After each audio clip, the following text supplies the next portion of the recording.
وہ لیٹتا ہے اور اس کو نیند آ جاتی ہے، کوئی اتنا کام سے تھک چکا ہوتا ہے۔ ایسے ہی میرے بھائیوں، دوستوں، عزیزوں، بزرگوں، جب اللہ کا بندہ اللہ کے نام کو اور اللہ کے کام کو اپنا کام بنا کر کے دنیا میں اپنے آپ کو تھکاتا ہے، اللہ کے بندوں کی خوشامد کرتا ہے، ان کی جھولیوں میں ہاتھ ڈالتا ہے، ان کو اللہ کے سامنے جھکانے کی کوشش کرتا ہے، ان کو توبہ کرانے کی نیتیں اور ارادے کرتا ہے، اور اس کے لیے دو بھاگ کرتا ہے، اپنی راتوں کی نیندوں کو قربان کرتا ہے، اپنے گھروں کو چھوڑتا ہے، اپنے کاروبار کو چھوڑتا ہے، اپنے وسائل کو چھوڑتا ہے، اور صرف مقصود یہ ہوتا ہے کہ اللہ راضی ہو جائے، اللہ کا دین سربلند ہو جائے، اللہ کی بات دنیا میں چل پڑے۔ جب ان نیتوں کے ساتھ اپنے کو تھکا ڈالتا ہے تو پھر جب اس کی موت آتی ہے تو پھر فرشتہ کہتا ہے نم کنومۃ العروس، ایسے سو جا جیسے پہلی رات کی دلہن سویا کرتے ہیں۔ کیا مطلب؟ ہاں، الا ان اولیاء اللہ لا خوف علیہم ولا هم يحزنون، کہ پھر یہ لوگ اللہ کے دوست بن جاتے ہیں جن کو دنیا کے چھٹنے کا غم نہیں ہوتا، اور قبر کی منزل کا اور آخرت کی منزل کا اور جہنم کا اور پلسرات کا کسی چیز کا ڈر نہیں ہوتا۔ ان سے یوں کہہ دیا جاتا ہے کہ تم بے خوف اور بے غم اور بے فکر ہو کر کے سو جاؤ جیسے پہلی رات کی دلہن سویا کرتے ہیں۔ تو پھر قبر آرام کی جگہ بن جاتا ہے، اور کیسا آرام کہ یہ ادھر قبر میں پہنچتا ہے، ادھر اس کے لیے جنت کی کھڑکی کھلتی ہے، بستر لگایا جاتا ہے، جنت کو تاحد نگاہ وسیع کر دیا جاتا ہے، اس کو آرام سے سلا دیا جاتا ہے، اور یہ ایسا تھکا ماندہ مسافر یہ سوتا ہے کہ پھر جب اس کی آنکھ کھلتی ہے تو قیامت ہو چکی ہوتی ہے۔ اس سے پوچھا جاتا ہے کتنا سوئے، کہ جو آدھا دن، کہ یہ سارا عرصہ ایسے گزر جاتا ہے۔ تو اس زندگی کو کام والی بناؤ، کام میں لگو، اور یہ غور کرو کیا میں کام کر رہا ہوں، کیا میں وہ کام کر رہا ہوں جس کے ذریعے سے مجھے قبر میں آرام ملے۔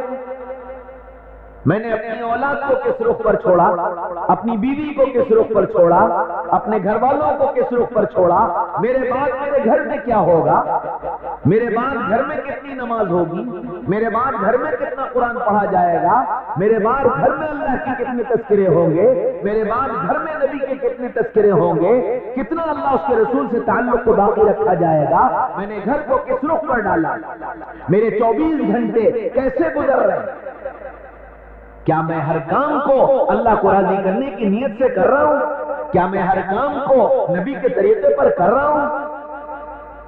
ہماری زندگی کا ہر کام عبادت جب بنے گا جب ہم اپنے ہر کام کو حضرت محمد صلی اللہ علیہ وسلم کے طریقے پر کریں گے۔ ہاں، قرآن میں فرمایا وَمَا خَلَقْتُ الْجِنَّ وَالْإِنسَ إِلَّا لِيَعْبُدُونَ، ہم نے انسانوں اور جناتوں کو اپنی عبادت کے لیے پیدا کیا۔ تو گویا اب یہ بات طے ہو گئی کہ انسانوں کا کوئی عمل عبادت سے خالی نہیں ہو سکتا۔ اب اگر کوئی آدمی یہ کہے کہ جی نماز عبادت، روزہ عبادت، حج عبادت، زکات عبادت، قرآن عبادت، ذکر عبادت، نفل عبادت، صدقہ عبادت، اس کے علاوہ اور کیا؟ شادی بھی کوئی عبادت ہے، بیت الخلا جانا آنا بھی کوئی عبادت ہے۔ اگر یہ سے کہتے ہو کہ یہ عبادت نہیں تو قرآن غلط ہو رہا ہے، اور قرآن کو صحیح مانتے ہو تو پھر ہر کام عبادت ہے۔ کہ ہاں ہر کام عبادت ہے، اور عبادت بنے گا کیسے؟ جب اس کو نبی کے طریقے پر کرو۔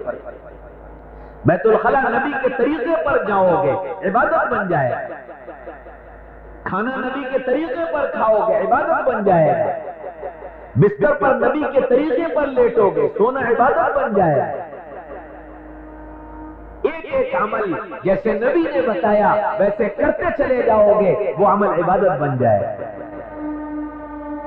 اللہ کے نبی صلی اللہ علیہ وسلم نے فرمایا نکاح مسجد میں کرو، کیوں؟ عبادت ہے، عبادت ہے اس لیے مسجد میں کرو۔ ہم نے عبادت کا تصور ہی نکاح سے نکال دیا۔ نکاح کا مطلب مزے لینا، نکاح کا مطلب دعوتیں اڑانا، نکاح کا مطلب خواہشات کا پورا کرنا، نکاح کا مطلب اپنی تمنائیں اور آرزویں پوری کرنا، اپنے ارمان پورے کرنا۔ ہم نے نکاح کا مطلب یہ سمجھ لیا، اور نبی یہ فرما رہے ہیں کہ نکاح عبادت ہے، اس کو مسجد میں کرو۔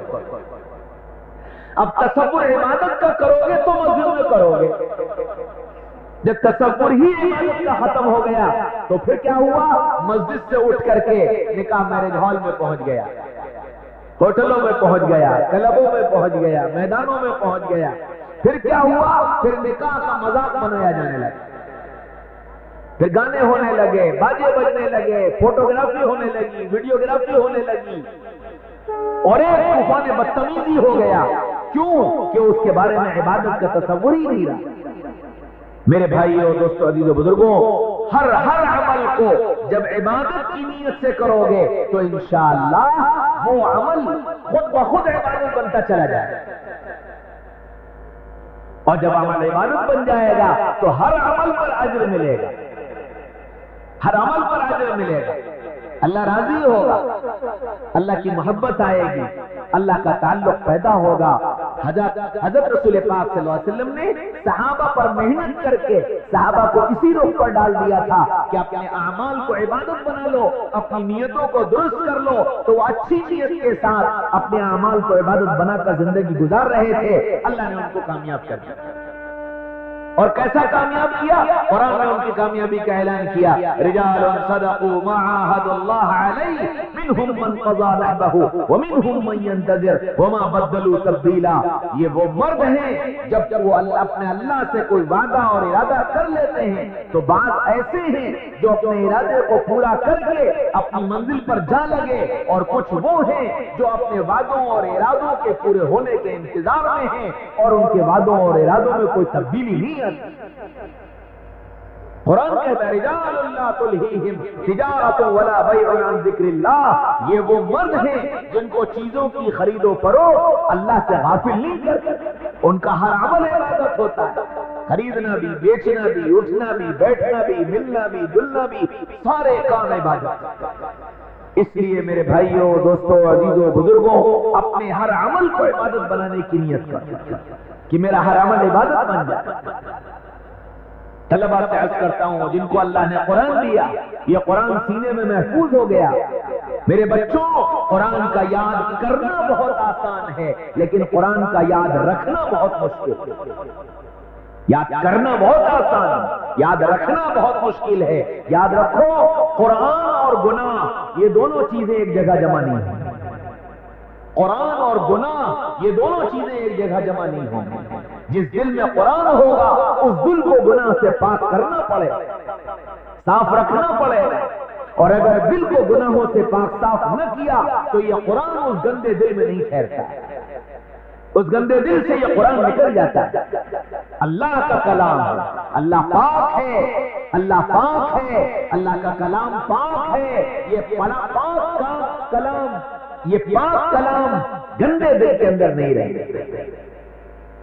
الا من اتى الله بقلب سلیم، ہمیں پاک صاف ستھرا دل چاہیے جس میں ہم بسا کرتے ہیں، تو گناہ اور قرآن ایک جگہ جمع نہیں ہوگا۔ میرے بچوں، اللہ نے تم پر انعام فرمایا، تم کو قرآن کی دولت عطا فرما دی، اور تم اتنا احسان کرو کہ اپنے دل کو گناہوں سے پاک و صاف، دل کو گناہوں سے گندا مت کرو، ورنہ یہ قرآن بڑی تیزی سے پھسل جاتا ہے، بڑی تیزی سے نکل جاتا ہے۔ اگر دل گندا ہو جائے تو پھر یہ قرآن دل میں نہیں ٹھہرتا۔ امام شافعی رحمۃ اللہ علیہ بہت بڑے عالم، آدھی دنیا ان کے پیچھے چلتی ہے، اللہ نے حافظہ دیا تھا اتنا زبردست، اتنا زبردست۔ اب ایک استاد کے پاس پہنچے اور جا کر یوں کہا، حضرت میں آپ سے علم لینے کے لیے آیا ہوں۔ فرمایا نہ، تم علم کے لائق نہیں ہو۔ کہنے نہیں حضرت، کہنا کہ نہیں حضرت، آپ جو شرط کہیں میں پوری کرنے کو تیار ہوں، لیکن علم دے دیجئے۔ بہت خوشامد کی، عصر کی نماز کے وقت ملاقات ہوئی تھی، نماز کے بعد کہا کہ اچھا چلو ٹھیک ہے، میں یہ کتاب دے رہا ہوں، ذرا یہ کتاب پڑھ لو۔ تو عصر سے مغرب تک پڑھی، مغرب سے عشاء تک پڑھی، عشاء کے بعد کہا ان استاد نے کہا کہ آؤ شافعی گھر چلے، گھر لے گئے، کھانا کھلایا، وہ استاد اندر چلے گئے، یہ اپنے بستر پر کتاب لے کر بیٹھ گئے، ساری رات کتاب پڑھتے رہے۔ صبح ہوئی، فجر کی نماز کے لیے استاد آئے، شافعی کو بھی لیا، مسجد لے کر چلے گئے، مسجد پہنچے، نماز ہو گئی، نماز کے بعد شافعی آ کر استاد کے پاس بیٹھ گئے، کہنے لگے، ان استاد نے کہا شافعی کتاب پڑھ لی؟ کہ جی پڑھ لی۔ کیا پڑھا؟ کیا پڑھا؟ اور جو کتاب دی تھی وہ 550 صفحے کی، اور ایک صفحہ اتنا بڑا، موطا امام محمد نام ہے اس کتاب کہ کتاب پڑھ لی؟ کہ جی پڑھ لی۔ کیا پڑھا؟ تو امام شافعی کہنے لگے حضرت بتاؤں یا سناؤں؟ حضرت بتاؤں یا سناؤں؟ تو انہوں نے کہا سنا دو۔ تو شروع سے لے کے آخر تک پوری کتاب سنا دی، پوری کتاب سنا دی۔ ایسا زبردست حافظہ کہ ایک مرتبہ کتاب پڑھ لی تو پوری کتاب یاد ہو گئی۔ اور وہی امام شافعی ایک دن سبق لے کر بیٹھے یاد کرنے، یاد کر رہے، یاد نہیں ہو رہا، ایک بار، 2 بار، 4 بار، 10 بار یاد ہی نہیں ہو رہا، تو پھر اٹھے، اٹھ کر استاد کے پاس گئے، استاد جی ایک طرف تو حال یہ تھا کہ کتاب ایک بار پڑھی تو پوری سنا دی، آج حال یہ ہے کہ 10 مرتبہ سبق پڑھ لیا، یاد ہی نہیں ہو رہا۔ شکوت الی وکیع سوء حفظی، کہ اپنے استاد وکیع سے سبق نہ یاد ہونے کی شکایت کی۔ تو استاد نے کیا کہا؟ فاوصانی الی ترک المعاصی، بیٹا گناہوں کو چھوڑ دے، گناہوں کو چھوڑ دے، گناہ کے ساتھ یہ علم جمع نہیں ہوتا۔ فإن العلم نور من الہی، اس لیے کہ یہ علم اللہ کا نور ہے، ونور اللہ لا یعطی لعاصی، اللہ اپنا نور گناہگار کو نہیں دیا کرتا، اللہ اپنا نور گناہگار کو نہیں دیا کرتا، اس لیے اللہ کا علم چاہتے ہو تو گناہوں کو چھوڑو۔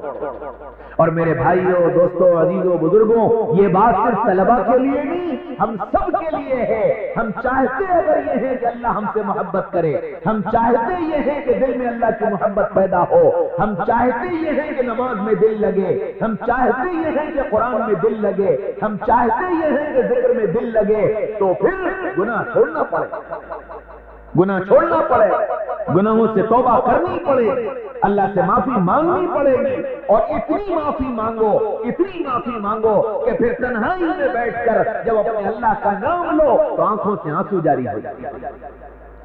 نبی نے فرمایا بعض اللہ کے بندے ایسے ہیں جب تنہائیوں میں بیٹھتے ہیں، رجل ذکر اللہ خالیا ففاضت عیناہ، وہ جب تنہائی میں بیٹھ کر اپنے اللہ کو پکارتے ہیں تو ایسے دل سے ان کے اللہ نکلتا ہے کہ ان کی آنکھوں سے آنسو بہنے لگتے ہیں۔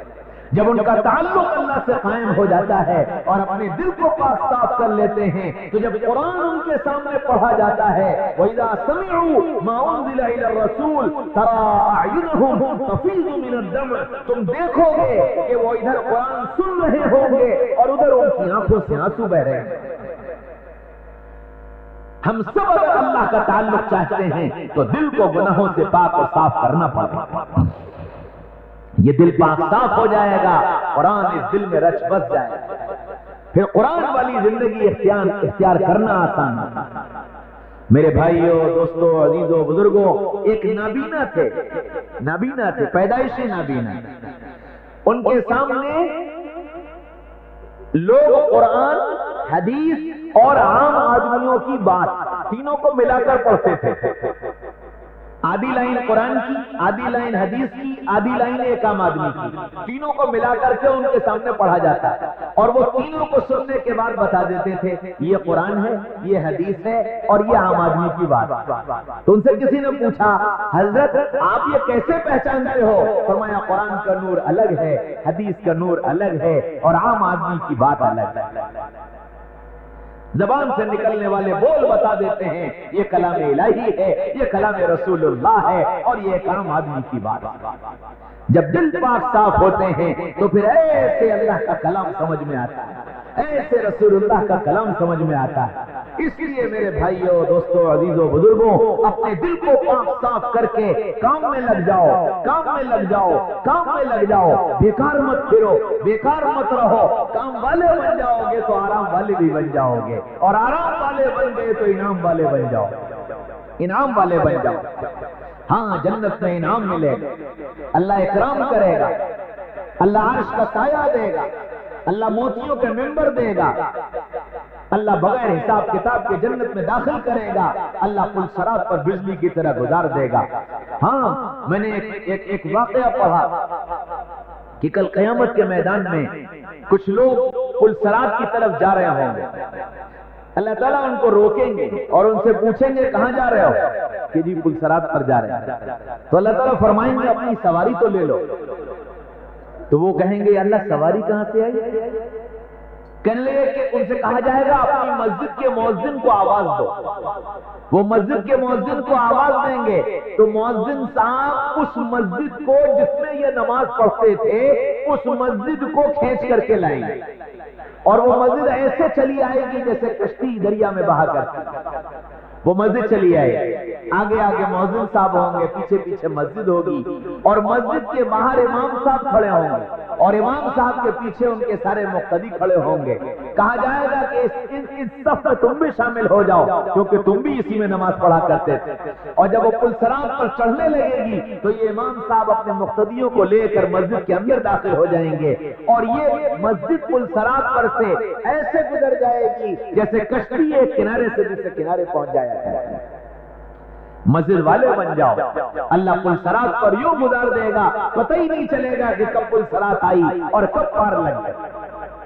کام والے بنو، کام والے بنو، اللہ انعام والا بنا دے گا، اللہ آرام والا بنا دے گا۔ اور میرے بھائیوں، میرے بھائیوں، میرے بھائیوں، خدا کی قسم اگر کام والے نہ بنے تو پھر نیندیں حرام ہو جائیں گی،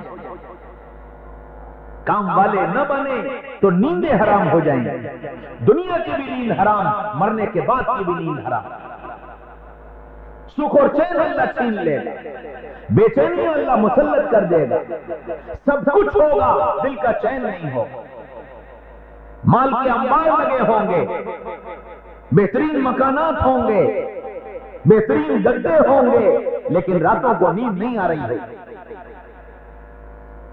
ایک صاحب اپنے بستر پر بے چین، نیند نہیں آ رہی، یہ گدا بدلو، وہ گدا بدلو، یہ گدا بدلو، وہ گدا بدلو، آخر بتایا مولوی صاحب آج میں نے 8 لاکھ روپے کا گدا خریدا، ایک گدا 8 لاکھ روپے کا خریدا ہے ہندوستانی پیسوں کے حساب سے، نیند نہ جائے۔ ہاں، الا بذکر اللہ تطمئن القلوب، اللہ نے دلوں کا اطمینان تو اپنے ذکر میں رکھا ہے، اپنی یاد میں رکھا ہے، اپنے دلوں کو اللہ سے وابستہ کرو، اپنی زبانوں پر اللہ کا ذکر لاؤ، جھوٹ سے زبان کو بچاؤ، چغلخوری سے زبان کو بچاؤ، غیبتوں سے زبان کو بچاؤ، نیتیں اچھی کر لو، خوب اچھی نیت کے ساتھ چھوٹے چھوٹے عمل کرو گے، اللہ بڑے قیمتی بنا دے گا، اللہ بڑے قیمتی بنا دے گا۔ بس ہر کام میں صبح اٹھ کر یہ سوچو کہ میں کیا کیا اچھی نیت کر سکتا ہوں، کیا کیا اچھے ارادے کر سکتا ہوں، اللہ تعالیٰ ایک ایک عمل کو قیمتی بناتا چلا جائے۔ میں ایک مرتبہ فیروز آباد سے فرخ آباد جا رہا تھا، جلسہ تھا، مجھے جانا تھا، بس سے گیا، محمد آباد کے پاس پہنچا تو محمد آباد اور فرخ آباد کے بیچ میں ایک نالا ہے، اس کا پل ٹوٹ گیا، تو نہ گاڑی ادھر جا سکے نہ ادھر آ سکے، مغرب سے لے کے عشاء تک ہم وہاں کھڑے رہے، کوئی راستہ نہیں نکلا، آخر مجبوراً واپس ہونا پڑا۔ اس دن اتفاق سے جب میں فیروز آباد سے بس میں بیٹھا تو میں نے یہ سوچا کہ میں فرخ آباد کیوں جا رہا ہوں، نیت کروں، تو میں نے نیت کرنا شروع کی کہ میں کیوں جا رہا ہوں، اور میں فیروز آباد سے لے کر شکوہ آباد تک نیتیں کرتا رہا، علماء سے ملوں گا، ایمان والوں کی زیارت کروں گا، کوئی بیمار ملے گا اس کی عیادت کروں گا، کوئی جنازہ ملا اس کے ساتھ جاؤں گا، راستے میں تکلیف دینے والی چیز ملی اسے ہٹا دوں گا، اور کوئی غریب ملا تو اس کی مدد کروں گا، اور فلاں والد صاحب کے ملنے والے ہیں ان کے پاس جاؤں گا، اور بس نیتیں کرتا رہا جو سمجھ میں آتی رہی.